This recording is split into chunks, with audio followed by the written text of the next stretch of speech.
बहुचर्चित police SI नियुक्ति परीक्षा स्कामर तदंत तीन अभियुक्तों को रिमांड नहीं सीबीआई। आज 4 दिनिया रिमांड रे सीबीआई से मुख्य अभियुक्त शंकर पृष्टि समेत सुरेश और सागर को नहीं सीबीआई परीक्षा स्कामर गुमर खोलने को सीबीआई तनाघना करुछि।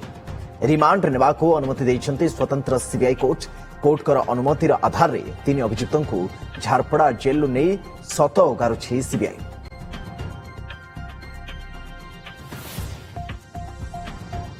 अधिक सूचना देउछन्ति सीनियर रिपोर्टर चंदन पाइकर। 4 दिनिया रिमांड रे शंकर सुरेश सिंडिकेट खोलिबो आउ पुलिस एसआई परीक्षा स्काम रो सबु तथ्य सीबीआई पाखरे रहिबो। कारण शंकर सुरेश को रिमांड रे नेबा परे ये तथ्य खोलिबो किए किए बड़ बड़िया एथिरे संपृक्त अछंती को मानकु नै सिंडिकेट चलीथिला दीर्घ 10 वर्ष धरी किभली भाबे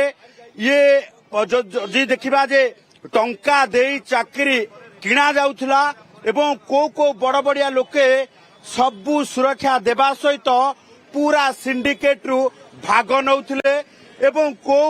राजनेता किभली भाबे सुरक्षा देउथिले ओपीआरबी रो भूमिका कोन केवल पुलिस एसआई परीक्षा ना ता पूर्वरु परिचालना करा जाइथिबा सबु परीक्षा रे एई भली भाबे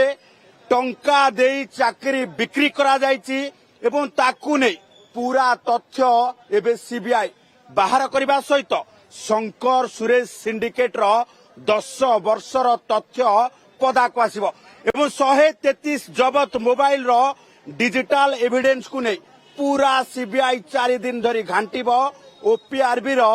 समस्त तथ्य समस्त गुमर पदाक आनिबा सहित किछि वरिष्ठ अधिकारी को जेरा मध्य करिबो। आम पाखरे थिबा सूचना अनुसार जणे वरिष्ठ आईपीएस तथा पूर्वतन आईपीएस ऑफिसर एबे सीबीआई स्कैनर रे थिबा बेले खूब शीघ्र से सीबीआई निकट रे हाजर हेबे। कारण शंकर सुरेश सिंडिकेट भितरे तांकर रहिछि बड़ भूमिका आ बड़ भूमिका भितरे तांको गोड़े तोड़े प्रश्न करिबो ओपीआरबी रो दुर्नीति नहीं पूरा पोल खोलिबो पुलिस एसआई परीक्षा नहीं पूरा गुमर खोलिबा पाई सीबीआई पूरा जो प्रस्तुत करिछि जहा प्रश्न प्रस्तुत हेछि सेतिरे शंकर सुरेश सहित सागर छंदी होई पड़िबे। झारपड़ा जेल आगरु कैमरा पर्सन विष्णु प्रसाद परासिया सह चंदन पाइकराय ओटीवी।